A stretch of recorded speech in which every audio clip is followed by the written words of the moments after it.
Hey everyone, Anthony Fantano here, internet's busiest music nerd, doing a massive interview right now. Pretty relaxed, laid back, over at Pianos in New York. We're doing a CMJ, pre-CMJ show over here. It's not so unofficial. And I'm essentially sitting across here at the bar from the show's headliner, Mr. Uncommon NASA. Oh boy. He's hopping on a stool right now. Yes. And we're basically going to have an impromptu discussion about a bunch of different topics. As you may know, I reviewed his new record, New York Telephone, pretty recently on the YouTube channel. I got a pretty funny comment on that review. You got a couple of funny comments on that review. I mentioned in the review that you and I had internet beef over that Raekwon record. Right. And somebody said, "Hey Anthony, I can't help but feel like you owe something to this guy." I did see that. That was a good comment. That's right. I was like, I just sort of imagined like, So check is in the mail. yeah. No, I thought it more like, you got your fist in like my shirt, Fantano. Oh, better give me nice, that yeah. fucking review. Yeah. Or else Uncommon Records, we know where you live. You got to represent for Staten Island after you dissed Raekwon, man. Exactly. You owe us. You owe the borough. Anthony, you're kicked out of New York. You can't come back to New York unless you do the Uncommon NASA review. So a lot of things about this record are interesting to me. The first thing I'd love to ask you about this record is, as someone who has sort of been very close to and has observed the underground hip-hop scene in New York for decades, what would sort of drive you to make such a location-centric record in sort of a musical age where it seems like location is so irrelevant now? You know, now that everybody's just sort of internet-based, and, you know, artists from all over the globe, especially in New York, are just kind of not really making New York-centric sounds, but whatever is sort of trending, right, you know, in hip-hop as a genre or as a culture. I think for me, a lot of it was, as I've done more and more solo work, it's actually about coming closer to who I am as myself. It's about doing music that is less reaching to talk about something and more that's coming, you know, cliche, like from the heart.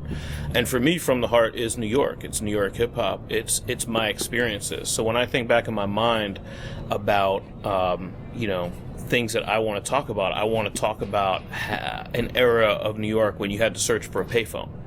I want to talk about, you know, an era in New York where I was learning about setting goals for myself and learning about materialism and balancing that with things.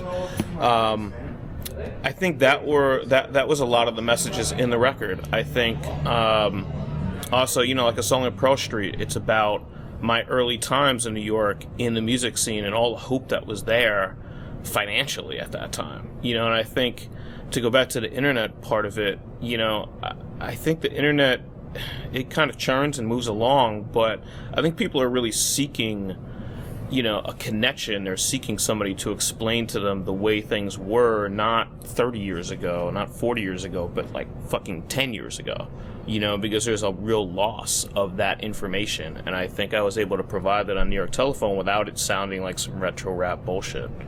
Yeah. No, I mean, I remember... The thing is, people don't necessarily care about what happened 10 years ago until it's 20 years ago.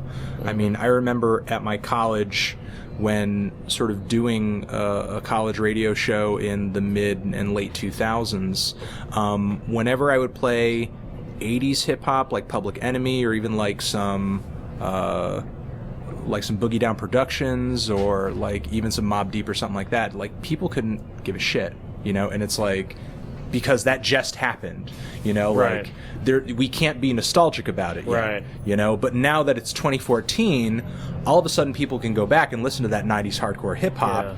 And see, the thing is, in the 2000s, like what people saw Jay-Z doing and what people saw, you know, the hip hop that was on the radio at the time doing, it was like we advanced past that. The production sounds better, right, the songs are catchier, it's all over the radio now, it's in every single club now, it's advanced. But now that it's so old that we can't recreate that magic, we can kind of appreciate a record like 36 Chambers just for its aesthetic, Right. you know? And now you have people just trying to copy that and bring it back. But even though what you're doing is kind of a nostalgic thing, your production is still pretty forward-thinking Right. and experimental, so... I think you have to do that. I mean, I said this a while ago when the record came out. I mean, I feel like this is more of the times than anything I've ever done. Yeah, but And- yet also nostalgic. Right, exactly. Lyrically. But that's part of what being in the here and now for me is. You know, a lot of times I come from a very experimental music scene and progressive hip-hop culture where everything is, you know, push forward, be the next big whatever the fuck, you know, do something really crazy. And for this record, I kind of took a step back and really wanted to just, like, all right, let's take a deep breath. Let's just talk to people like human beings. Let's just have a conversation. And that's more what my music is about these days, is just having that conversation with people, you know, and approaching it in that manner. And I think the production, you know, it's a number of different producers. You know, I oversaw the way everything was going down, but I mean, I give credit to all those guys that worked on the record for me. But I selected all those beats for a reason, and I thought that, you know, to me, like, I guess in a way, like, for me, this is me stepping back, but I've always come from that history of being so far forward that this doesn't seem maybe as experimental as it might be. I mean, for me, 574s is not that strange of a beat, but like I hear that constantly in all the reviews. It's like, oh, this could be this and that, and it's a combination of this, and to me it just sounds like a dope beat. Well, I think that's because in the internet age, a lot of people that are stumbling upon your music are probably stumbling upon it for the first time. Right. Which, I mean, if there is a major positive toward the way that music is working now and the way that people are consuming it right now, it's got to be that, right? Yeah, absolutely. I mean, do you feel like it's easier for you to get exposure now in the internet age than it was 10 years ago? Not necessarily. No? It took a while, you know? I mean, it took people like you and Mike Seatown and the folks at Impose and, you know, a lot of people that are, I mean, I'm just being honest, like, it took a lot of people that, you know, are trusted sources of music information to, you know, kind of take my project under their wing to some degree and get it out there. I mean, obviously the project had to be good for that to happen. But, you know, I mean, I've run a record label for 10 years. You know, like, I don't think that this is the first dope record I've put out. Yeah. You know, so, like, it's hard. It's very hard. At that time, back in the days, you know, if you knew the right person and you were able to get your shit pressed to vinyl by that person, you had a big leg up. And, like, there was really no looking back. Like, once you got to a certain point in that era, there was no looking back. Whereas now, it's just a constant push. It's very difficult because the scene is so crowded. And not only are there so many artists, there are so few trusted sources either on the A&R side, on the label side, or on the journalism side that are actually out there waiting, even on the retail side, to actually sell your product. I mean, there's so few of those options. It's like a giant soup with, like, you know, it's like a giant ocean with one life raft, you know, or maybe a handful of life rafts, and, you know, you have to fight to get those. Yeah. It's to sort of go off of what you were saying earlier, you have to constantly keep pushing. I feel like if you're an artist or if you're a content creator in any way in this day and age, you have to keep that momentum up, and there can be a certain point that you get to where there could be no looking back, but you still got to put in that effort because it could be ripped away from you at any moment due to a lack of effort or even just a misstep. Yeah, I mean, it's you know, to continue with the ocean thing. I mean, it's just waves. You know, I mean, you're on the beach and you're high on the beach at one point, and then a wave comes and you're way lower. You know, I mean, you never know what's gonna happen tomorrow. That's why I'm pushing so hard right now. So I've really dedicated myself to the next couple years of just pushing hard, you know, trying to at least travel somewhere about 3 times a year for the next 3 or 4 years and just see where that lands me, you know. And you kind of have to take it day by day that way because it's a very punishing thing, you know, because if you're doing music today, you probably have a full-time job, and that's hard enough as it is. I mean, how many people come home from their full-time job and just go to sleep? instead of making music. Yeah, and some of those people deserve to go to sleep. Yeah. Like, they've just busted their ass, you know? So, like, you know, commutes are longer. Everything is harder these days. And so if you're trying to get your art out there, you know, back in the days, if you were an artist, you just made your art and that's it, and you gave it to somebody that did all the work. Because that person was busy trying to hump your music to radio stations because they didn't want to have to work at a bank. Yeah. So you had this whole, you know, sort of hierarchy of music industry that was there. When this is a lot of what Pearl Street is about on the record, it, you know, and that all is gone. It's just me, you know, other musicians, and, you know, and the abyss, you know. Is there anything, I mean, there have to be some things that, in your opinion, as sort of running your label for 10 years, that have gotten easier. I mean, sure, there are more artists, but certainly you have more listeners, you have more access, you know, to people than you ever did before. You know, if you want somebody to hear your music, you don't have to pay X amount of dollars to get it printed onto something physically so that you can sell it to them or hand it to them afterwards. I mean, a big thing for me when I started the label, pretty quickly into it, I was big on the digital retail side.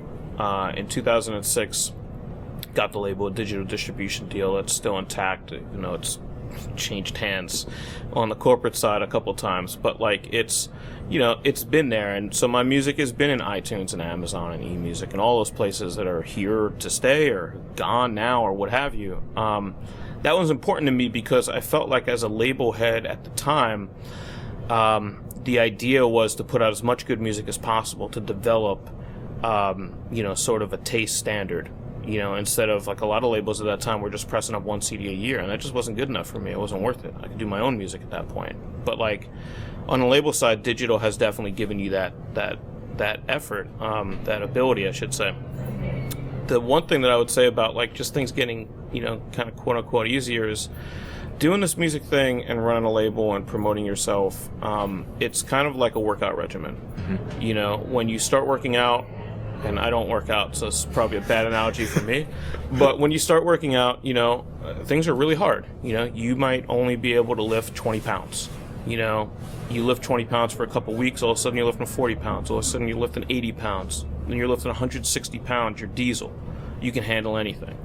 And that's how promoting music is too. Like, you just get used to this regimen of, like, I mean, I tell people this all the time. I go to work, I come home, I work on music, spend time with my wife, that's it. That's all I do. That's something people ask me about all the time. And that's all I do. Yeah. I'm in front of the computer all day. I'm either making a beat or writing a verse or actively promoting or emailing or tweeting or God knows what else. And that's what it is. And you get used to that regiment. You know, there's not as many things to distract you once you get used to that. Yeah. People who watch the show who are musicians themselves ask me about that all the time because I guess, I mean, for sure there are musicians out there who, when you're first putting your music out there, maybe it resonates with people on first introduction. But for a lot of people, that's not the case. It's just a matter of constantly, when the song that you just made doesn't catch on, you've got to make another song, and you've got to make another song. And then after that, with each track or with each project, you've got to try to push that out there as hard as you can. You know, you tell me that, you know, for years and years and years, you know, 574's not an adventurous or a really experimental beat for you because you're always trying to push things forward or do something different. Right. You know, but in your opinion, what things on this new album would you say you were doing for the first time? Or, you know, what things were you pushing on this record that were sort of like slightly new territory for you? I think Curmudgeon, definitely, just getting in touch with, like, that human interaction. The whole back end of the record, you know, was new for me. You know, it wasn't about, you know, me and my struggles, you know, which is what I got into a lot on Land of the Way It Is, the album before this.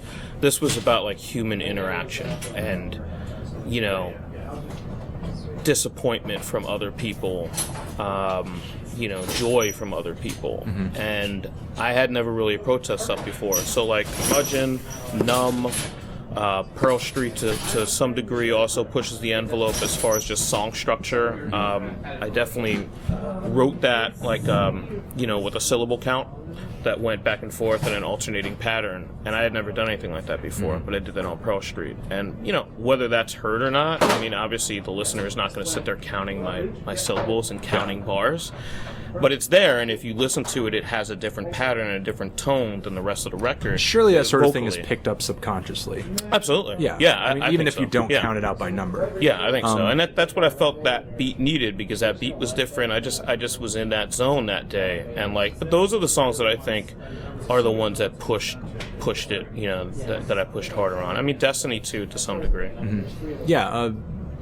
Pearl Street and Destiny definitely have, you know, sort of to me, the way that you're flowing on those tracks, it's almost borders on spoken word, you know, but then to go to Curmudgeon, that track definitely stands out just because of the topic and the theme of that song.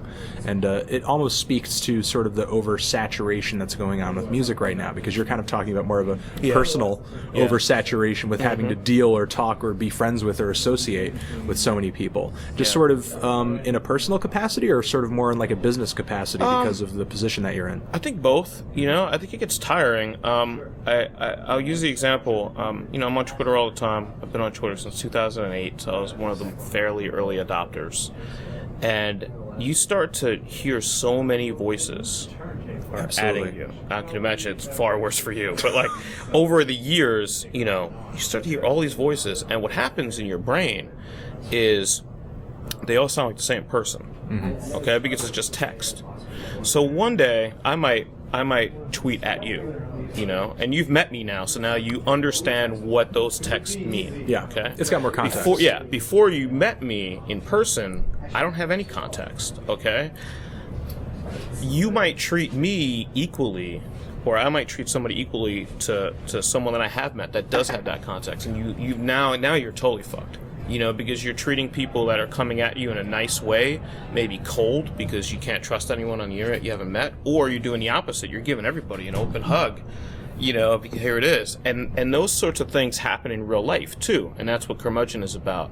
I read somewhere, it's like a study somewhere where they basically said the reason that CEOs are so sort of distant from their employees is because CEOs, you know, kind of the villain example, but CEOs basically meet so many people and have to do so many business deals with so many human beings that they can't possibly fit all these different personalities of all their employees into their head and function normally. Yeah, and I think you're running a large company, in the music business, it's the same way. You know, I meet people all the time. Some people come up to me and, you know, at shows or through events, and you have no idea how much to let them into your life. You just don't. You know, whether you're a famous person or not. You know, I mean, that can happen to anyone, and that's why the song is written the way it is. I didn't want to just be a crying musician. I mean, it's about me, but it's also about anybody. You know, I mean, it happens to everyone. You never really know exactly who to let into your life, and you know, when you're in this business, it becomes even more so. Moving on to something like a little less serious on the record, maybe in my opinion a little less serious. Is there a less serious part of the record? I think so. I hope so. I think maybe This Bodega's Trying to Kill Me. Okay. Unless that's literally happening. If it is, please. Sometimes please it tell feels me. like it is. And have you contacted the nearest authority figure? I haven't reported anyone. I did. A lot of the inspiration for that song is not only just going into bodegas all the time and just being kind of freaked out by like the offerings that these places have, and sometimes the attitudes that some of these places have. But there was one point when I was working at an old job that I got some food. It wasn't exactly at a bodega, but I had gotten food poisoning. Mm-hmm. So after I got food poisoning, I was in the hospital for like 2.5 days, like just laid out, colitis, disgusting.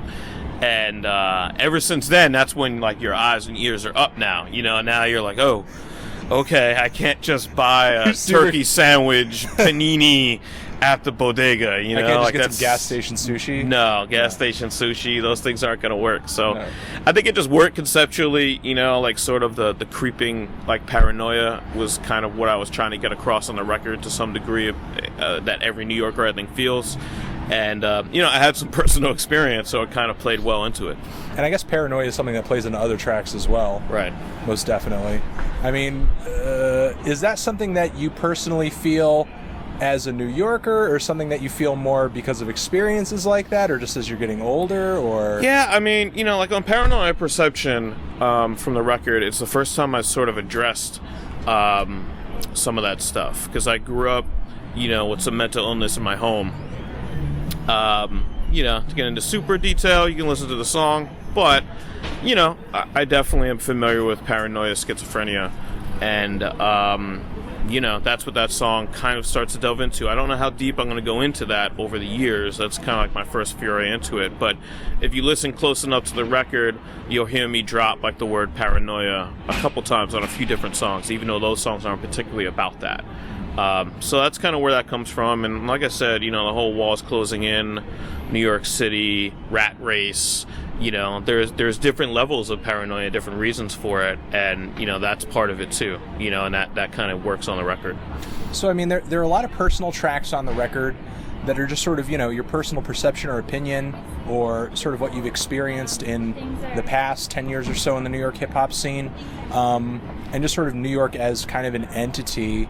But I feel like this album, in a lot of ways, is also about just the people who are around you, because you're constantly like inviting them on to just kind of talk about what I mean. Sort of, there are a lot of like interview snippets throughout this record, and what was sort of the question you were posing to all these people to kind of get out of them what you were getting out of them? Just like, what do you think about New York? How long have you been in New York? What is I wanted to sort of get different perspectives besides my own on New York. So, mine is one of them too, but the kind of the seed question was, why did you come to New York?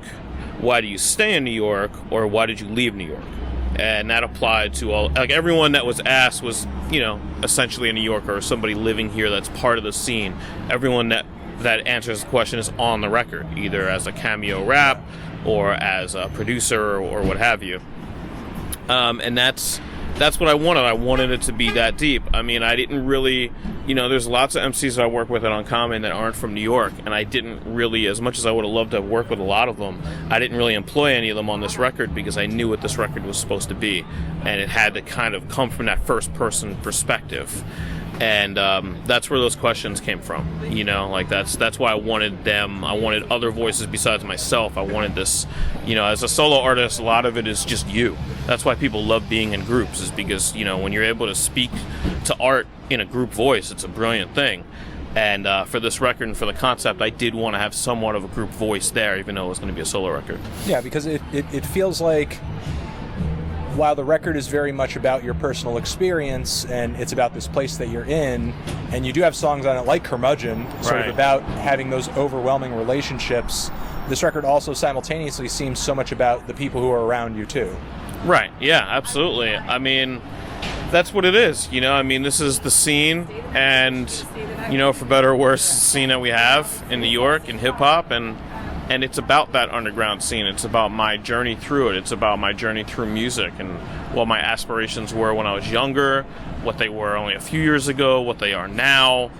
That's really what the record's about. So, of course, if I'm going to write about those things from my perspective, I have to involve other people in my interactions with them. What you were saying earlier about music and everything sort of moving in waves, at least in terms of popularity and everything, do you personally, as an artist, feel at least just the least bit safe from that, because you're not making what's necessarily trendy music? You're making underground stuff. You're not trying to, sort of ambulance chase a trend or anything like that. You're doing what you would perceive to be true to yourself, as your fans would also perceive to be true to yourself. I mean, there are some people who, like Hellfire Club as well, for an example, people like Open Mike Eagle and Bus Driver, their fans go to them not really expecting a certain trend or a certain, single idea, but maybe to sort of surprise them with something new. It's the fact that they're not always doing the same thing that makes them appealing. Yeah, I mean, I think I certainly don't chase trends, but as an artist, and I think those guys would say the same thing. I mean, of course you're trying to appeal to people. I mean, you might not be trying to have mass appeal or appeal to the masses per se, because a certain level of art, you're not going to appeal to everyone. It's just not going to happen. Even in the burgeoning days of like Andy Warhol or like later on with like Basquiat or people like that. I mean, those guys didn't appeal to everyone. Just because they're on postage stamps now, it doesn't mean, if they were trying for mass appeal, it wouldn't have happened. For me, going out on the road and performing definitely helps form my music. I try very hard to not do the whole, I went on my first tour, I'm going to write a song about tour music. It happens a lot in hip-hop. I don't like tour songs. I can count on less than one hand the amount of songs that have something to do with a tour that I like in rap music. But with that said, you see what works, you see what connects, I mean, you're not trying to do a song and dance, you're trying to do you, but, as somebody who used to do much heavier rock-influenced hip-hop pretty steadily, I really had the approach when I was younger, in my younger 20s, of just like, I'm going to do what I do, and if we piss people off, then fuck them, and then you find yourself, I tell people this story a lot, then you find yourself like at South by Southwest, and you've been invited to perform at a daytime show, and it's at a tiki bar, and it's 1 o'clock in the afternoon, and you find yourself rapping about your grandmother dying, and about African famine, and about your house getting robbed, and you realize that you've gone astray. And there is a point where you need to actually like connect with other people. And for me, like I said earlier, I mean, for me, what helped me connect better with other people, not just through New York Telephone, but also through Landed the Way It Is, was talking more about myself, because nobody else has the experiences that I have. And so, it's funny, the more you tailor your music to your own personal experience, I feel like the more other people can relate to you. Whereas when you're trying to relate to other people, or you're trying to write a story about a cop or some stupid shit like that, you're not gonna, you know what I mean? Like, you can't be first person to a life you've never lived. That's just storytelling. And, there's been a handful of people that can pull it off, but those are like legends, like most underground dudes can't pull that off. I mean, there's most definitely a time and a place for that kind of thing. Sure. And I feel like, at least in my personal preference, that kind of thing is always welcome, but I'm not the same kind of music listener as everybody. Right. Yeah. And I think, sort of like you were saying in the tiki bar, you sort of come to the realization that, like, you're an artist, but you're also an entertainer, and if right, you're not absolutely. doing what especially in rap music. And if you're not doing what entertains people, then what are you doing? Right. I mean, you're certainly making art. Right. But I guess you have to choose whether or not it's going to be more of like a self-serving thing. Right. Or whether it's going to be, or whether or not appealing to other people is important to you. Well, I think, there's different levels of appealing to people. And I think a lot of, we were talking a little bit earlier about sort of this digital wave, and about, that ties into making music at home. So it's easier to make music at home. And you can make really dope music that can never be performed live.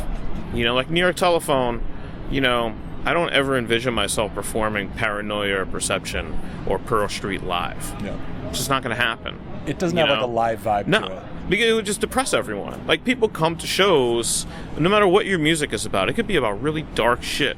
Like, a song that I perform a lot from the last record from Landed the Way It Is Pasta with Butter. And it's a song about not having enough food to eat when I was a child. But yet the beat is like bouncy, and it works, and the flow is peppy and all that kind of shit. And it works live. It's not always about subject matter. It's about the vibe of the song. And like 574 is kind of like that. It's a fun song at its heart, and I think that's what it goes into. I think when you're younger, you're not doing shows, you don't get to actually experience people, and that's when like the whole sort of jaded, cynical outlook on like, how has the internet changed us, how has it made us colder, and these very sort of college level theses that are out there about that, it does come into play as an artist, especially in hip-hop, where your lyrics and your vocals are 9/10 of the battle. Like, if you're just writing for other droopy kids to sit at home and listen to your shit in headphones, that's fine. But it's not going to have mass appeal besides those kids. And even if it does, you're not going to be able to take it on the road and introduce that to people that have never heard of you. It's going to be very difficult. And, I think there's a balance. I think hopefully I'm finding that balance more and more. I don't really want to go all the way to the other side either. I want to have songs on my record that people sit in a quiet room and listen to. There's nothing wrong with that. All right, man. I think this has been fun. Nice. I think we did the interview. I think we did. I think we interviewed as much as we could interview. Interviewed the shit out of that interview. All right, guys. Uncommon NASA here with me. We're outside Pianos in New York, about to do this CMJ thing. And, yeah, that's it. Check out his new record, New York Telephone. Just gave it a review on the YouTube channel. In the description box of this video, I will also put a link over to his Bandcamp too, where you can check out his new record, his previous stuff, and the other Uncommon Records releases. And that's it. Anthony Fantano, Uncommon NASA, New York, CMJ, forever. Forever.